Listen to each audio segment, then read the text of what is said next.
The religion of Islam has as its focus of worship a deity by the name of Allah. The Muslims claim that Allah in pre-Islamic times was the biblical God of the patriarchs, prophets, and apostles. Well, they might claim that,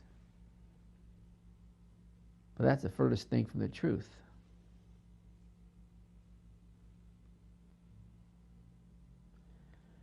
And the problem, because they make those claims, people are not very good in general researching out anyone's claims. We take everybody's word for anything, whether because we're not that interested in it, to put that much time into it, or because we're lazy, or whatever their excuse is. Somebody said that, we give them the benefit of the doubt that what they're saying is true. And that's what Islam and Muslims and Imams have counted on, including the Muslims that try to say certain things are not in the Quran. They'll go on television programs, they'll be interviewed by magazines, newspapers, says the Quran doesn't say this, and they just take their word for it.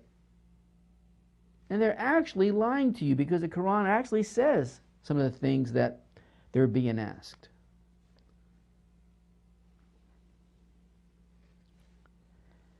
The issue is thus one of continuity. Was Allah the biblical God or a pagan god in Arabia during pre-Islamic times? The Muslims' claims of continuity is essential to their attempt to convert Jews and Christians, for if Allah is part of the flow of divine revelation in Scripture, then it is the next step in biblical religion. Thus, we should all become Muslims. That's their next step.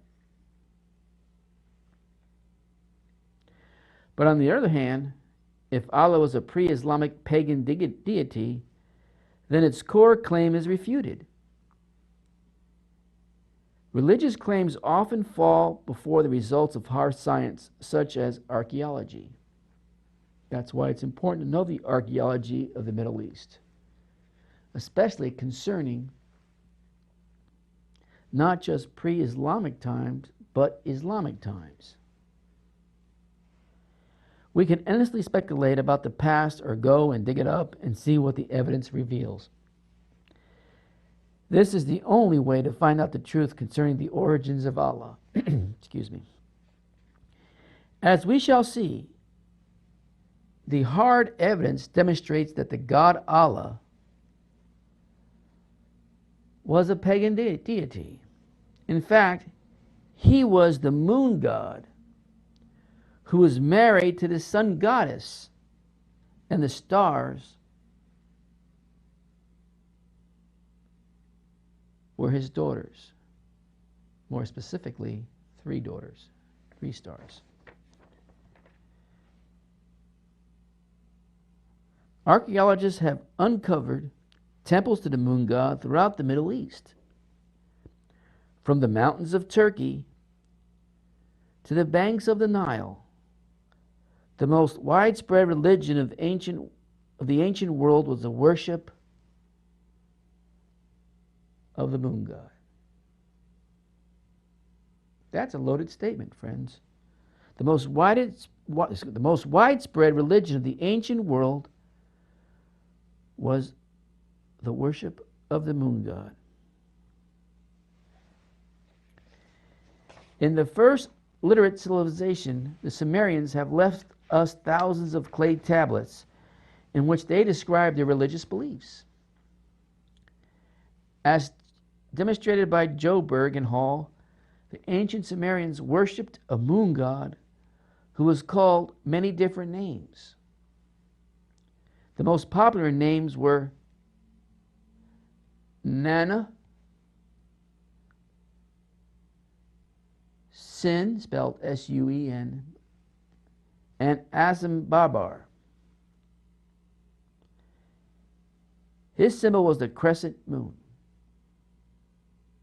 Given the amount of artifacts concerning the worship of this moon god, it is clear that this was the dominant religion in Samaria. The cult of the moon god was the most popular religion throughout ancient Mesopotamia. The Assyrians, Babylonians, and the Akkadians took the word sin or sin and transformed it into the word sin as we know it today. So they took a word that spelled out S-U-E-N and transformed it into a word that spelled S-I-N. That's a coincidence, isn't it?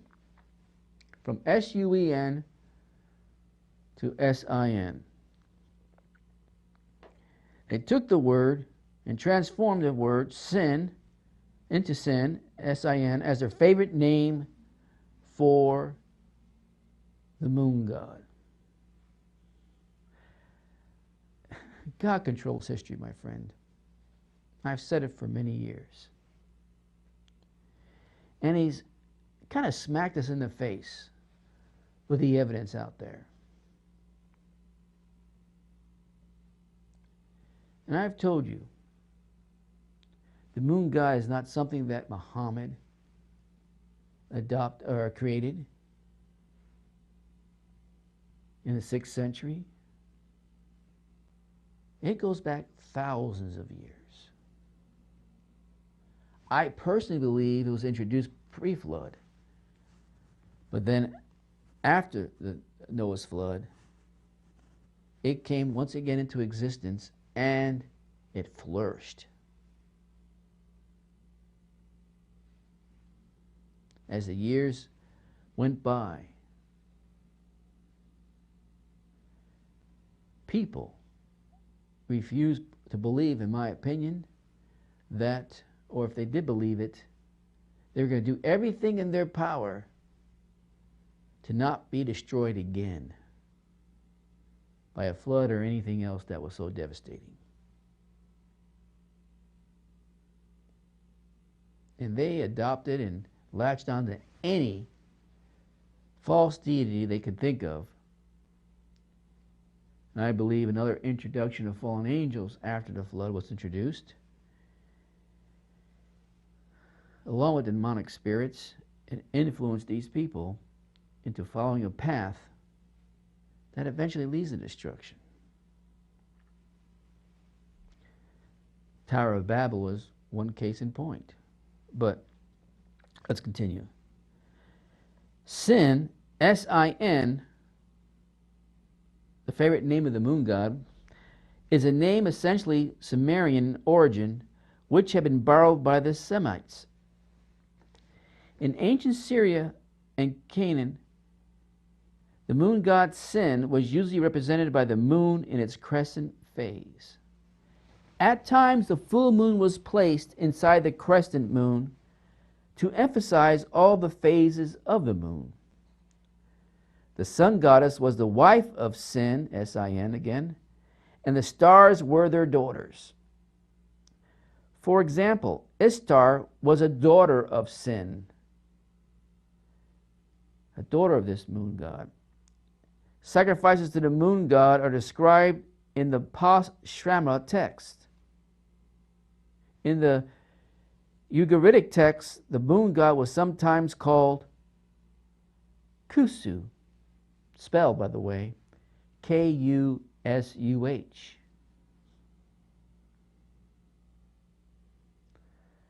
And I believe, and you've heard me preach on this before years ago, Kusu is just another name for Cush, C-U-S-H, that we find in the Bible. Cush means chaos. He was the ringleader before Ishtar and before Semiramis, before Nimrod or Tammuz. Cush was the ringleader, a possessed individual controlled by angelic and demon forces, in my opinion, to reunite after the flood the worship of false gods with the moon god. What became popular in those days, known as sin, or soon first and then sin, S-I-N. Many of you remember that. Some of you, this is new because you haven't been to those areas of the teaching yet. He was the father of chaos, Cush or Kusu. In Persia as well as in Egypt, the moon god is depicted on wall murals and on the heads of the statues. He was the judge of men and gods. The Old Testament constantly rebuked the worship of the moon god.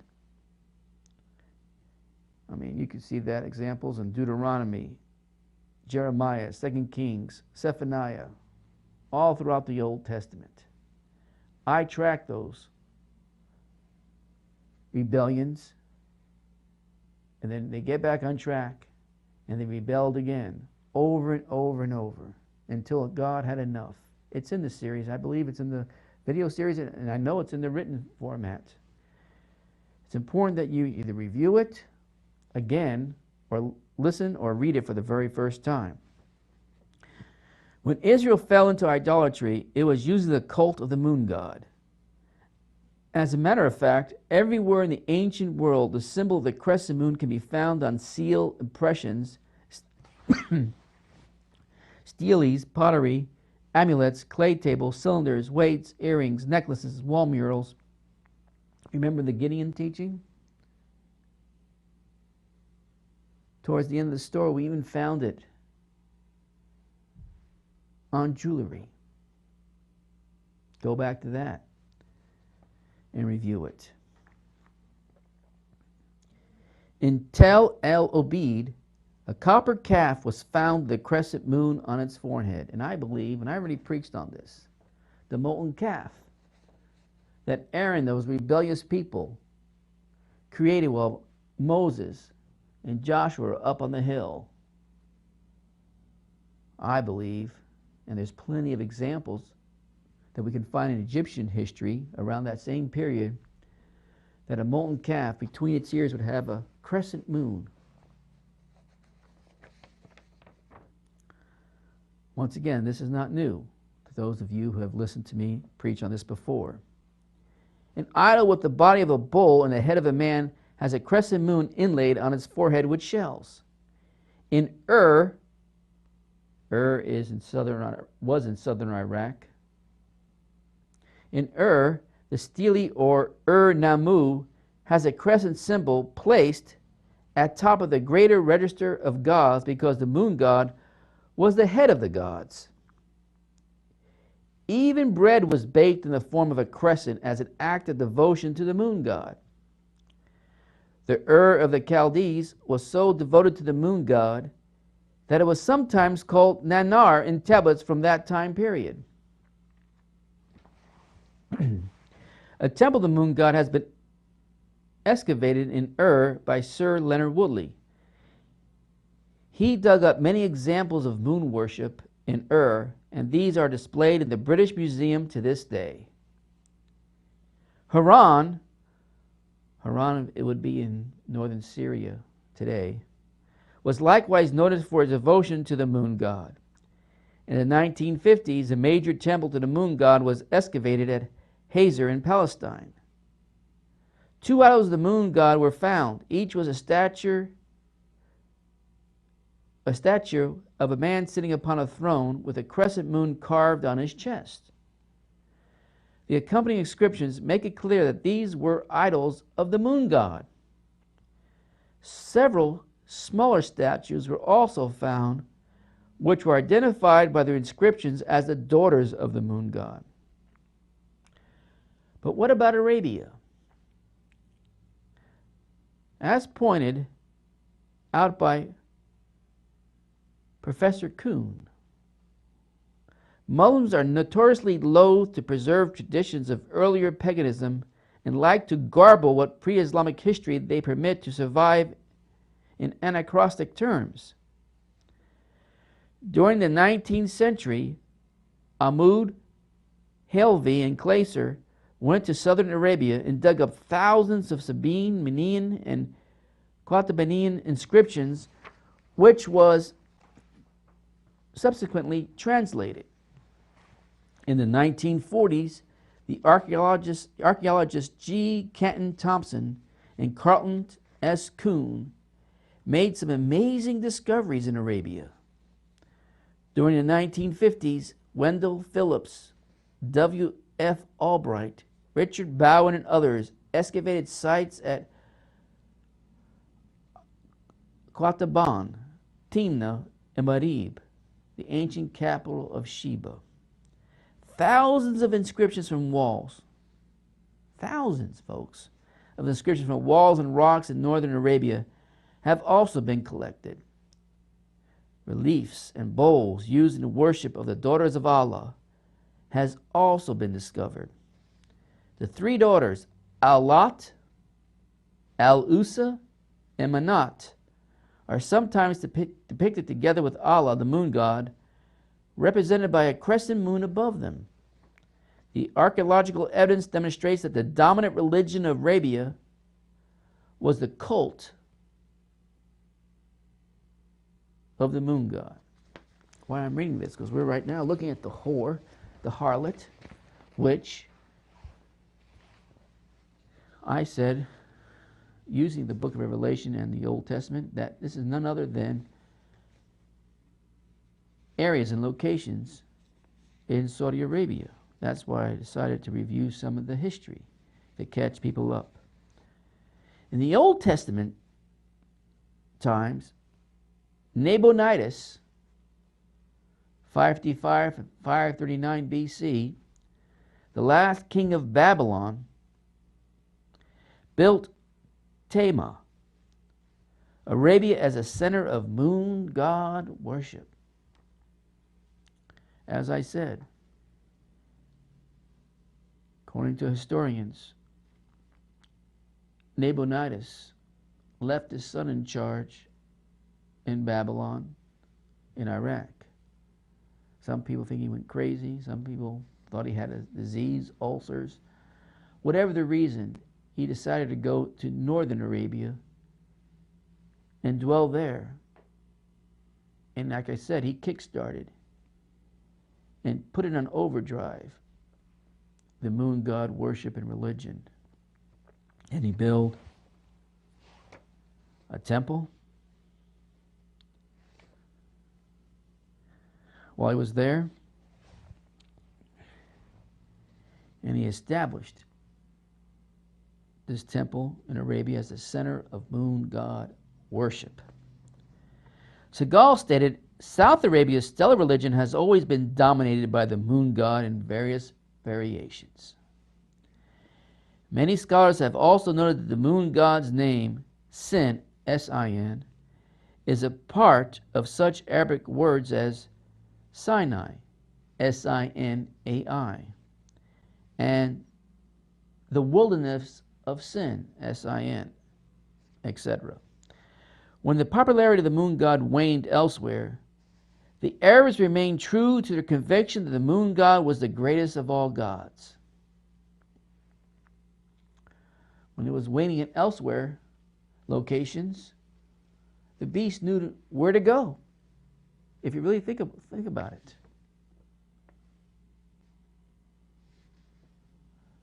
To a place that this moon god worship was established and was not forgotten.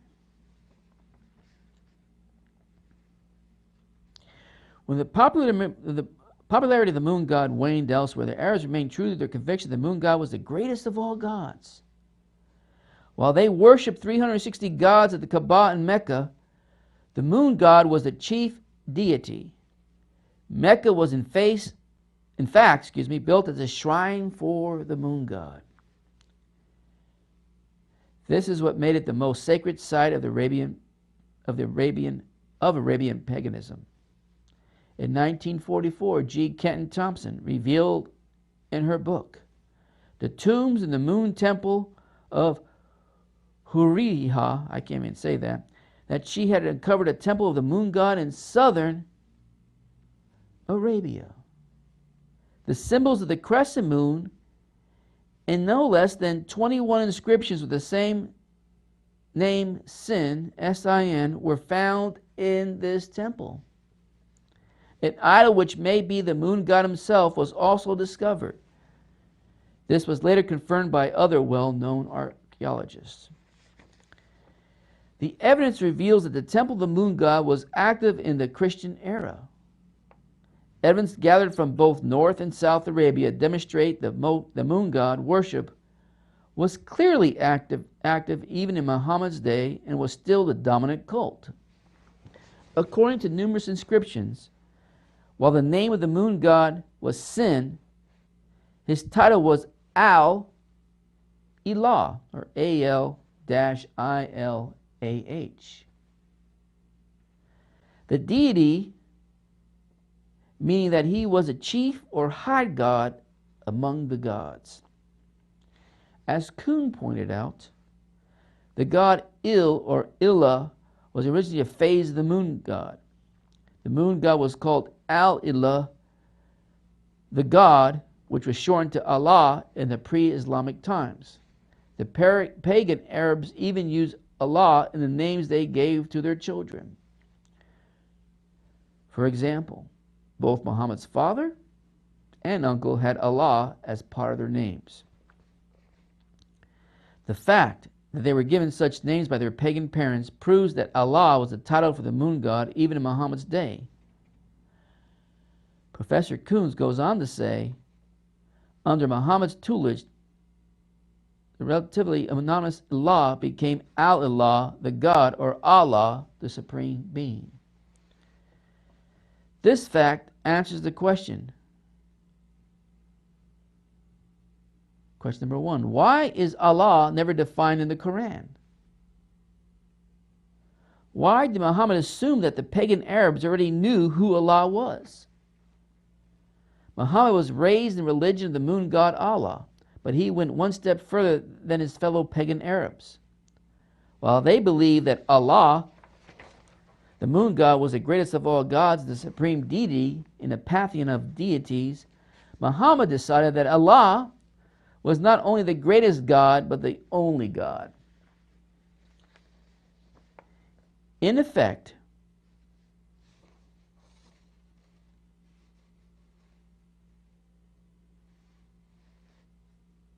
he said, look, you already believe that the moon god Allah is the greatest of all gods. All I want you to do is accept the idea that he is the only God. I am not taking away the Allah you already worship. I'm only taking away his wife and his daughters and all other gods. Now, if you want a more complete teaching of what led him to implement this, first by suggestion and then by force, go back to the previous teachings. There's plenty of information on this, including his visitation in the cave by supposedly an angel. A good angel. No, it was no good angel. And how he became demon-possessed and how eventually he marched. Not being first accepted by word alone, but then through force. All that teaching is available, both in a written format and in the video sermons. I repeat, if you're new or if you haven't been around a while and you haven't got this far in the teaching, you need to catch up quickly, because I'm going to skip all that in this summary. But it's important that you know what happened. All I want you to do is accept that the idea that he is the only God. I'm not taking away the Allah you already worship. I'm only taking away his wife and his daughters and all other gods. This is seen from the fact that the first point of the Muslim creed is not Allah is great, but Allah is the greatest.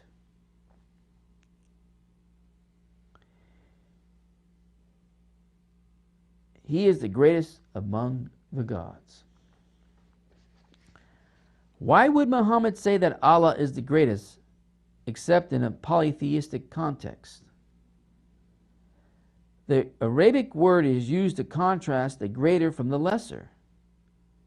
That this is true is seen from the fact that the pagan Arabs never accused Muhammad of preaching a different Allah than the one they already worshipped. This Allah was the moon god according to archaeological evidence. Muhammad thus attempted to have it both ways. To the pagans he said that he still believed in the moon god Allah. To the Jews and the Christians he said that Allah was their God too. But both the Jews and the Christians knew better, and that is why they rejected his God, Allah, as a false God. Al-Kindi, one of the early Christian apologists against Islam, pointed out that Islam and its God Allah did not come from the Bible, but from the paganism of the Sabines. They did not worship the God of the Bible, but the moon god and his daughters Al-Usa, Al-Lat, and Manat. Dr. Newman concludes his study of the early Christian-Muslim debates by stating, quote, Islam proved itself to be a separate and antagonistic religion which had sprung up from idolatry, end quote. Islamic scholar Caesar Farah concluded, quote, there is no reason, therefore, to accept the idea that Allah passed to the Muslims from the Christians and Jews, end quote. The Arabs worshipped the moon god as the supreme deity. But this was not the biblical monotheism. While the moon god was greater than all other gods and goddesses, this was still a polytheistic pantheon of deities. Now that we have the actual idols of the moon god,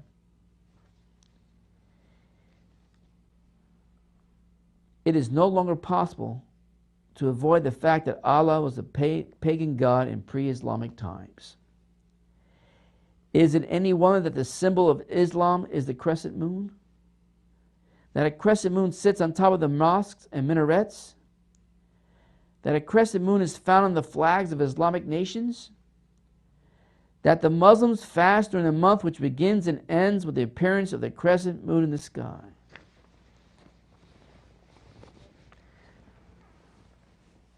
There's plenty of history, folks, that predates the moon god worship before Muhammad ever came on the scene. It's always, and I've said this before, moon god worship has always been Satan's plan A. He doesn't have a plan B.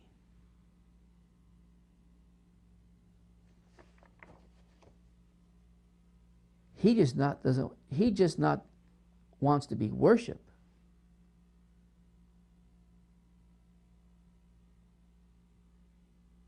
As a god. But I think Satan knew from the very beginning. If he says, I want to be worshipped as just like God, I have the same power as God, it probably wouldn't fly. Or as convincing, because he would have a competitor. And of course the competitor says he created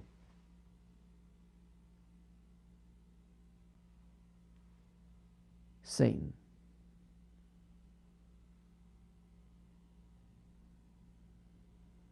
You can't find anywhere that Satan says, I created God.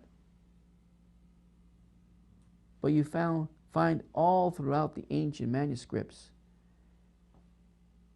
even on steles and pottery and so forth, that God created Satan in certain areas of the Middle East, mostly around present day what we call Israel. So, Satan had to come up with not just him as a being to be worshipped. And you're talking about being the father of confusion. Yes, Cush was the father of confusion in the physical being form of Adam-like beings. But Satan had that title way before Cush. He is the father of chaos. He is the father of confusion. And he throws enough in the pot to confuse an individual.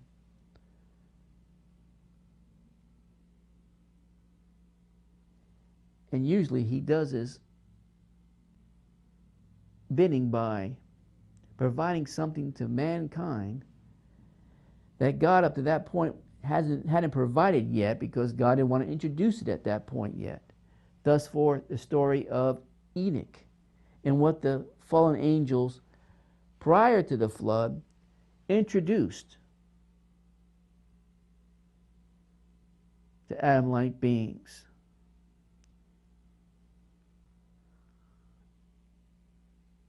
Besides co-inhabiting with them and producing the giants. They brought a lot of knowledge that God, for some reason, at that point, did not want man to know yet, or if ever. Now, we don't know the reasons why God kept that information. Information about the heavens, information about herbs and plants and certain things that could be used for all kinds of purposes, how to make different kind of metals, so forth. You can read all these things in the book of Enoch. God at that point did not introduce those particular pieces of information to mankind for whatever reason. But Satan sure could find other fallen angels to do his bidding. And when mankind saw that, oh wow, these things are so wonderful, these things are useful for us, they're helpful, they will make our existence much easier. And of course, just the opposite was true, because with their continuing falling away and further away from God, for instance, the use of understanding the information of how to develop the certain metals led to instruments of war, where they would even use to kill each other, in massive amounts of murder that was taking place. That was Satan's plan A. And of course, along with Satan's plan A, okay, if you're going to go this far, stop worshiping God. He didn't provide these things for you. I did, through my agents that are under my command now, because he is the prince of the power of the air. He has been allowed certain access and power on this planet. And he used these instruments, these evil instruments of God's creation that turned against God in rebellion, to do his bidding. And part of his bidding was to introduce false gods. And why not? Why not believe all these fallen angels that live in this state of rebellion against God? They're providing you things that were so useful, as I said, for your existence, or their existence. They were falling in love with them. They were producing children with them.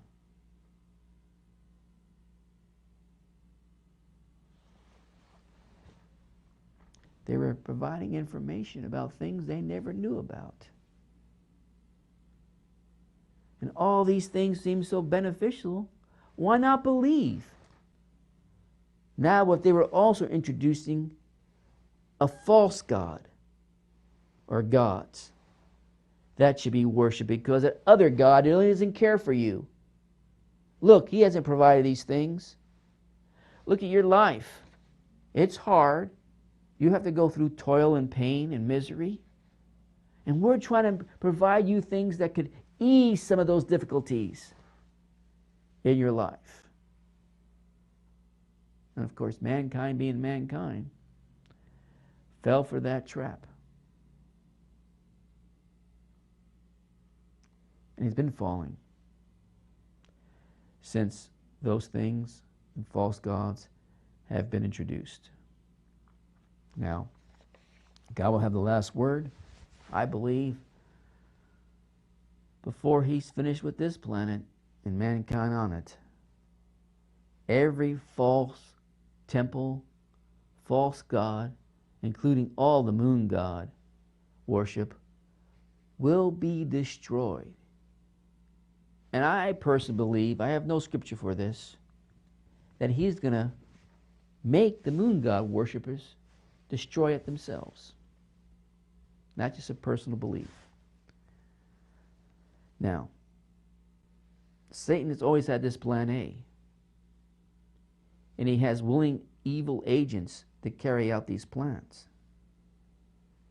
To convince Adam-like beings that there's something other than what really is the greatest God and only God.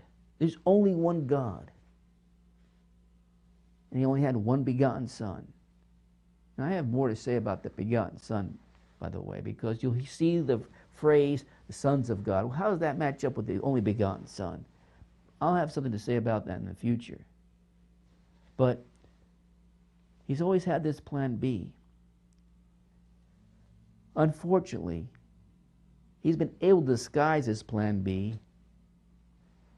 but it's always been there. History, archaeologists, historians and archaeologists have uncovered the history of this moon god worship that was reintroduced once again by the willing human agent Cush, the father of human confusion, after the flood.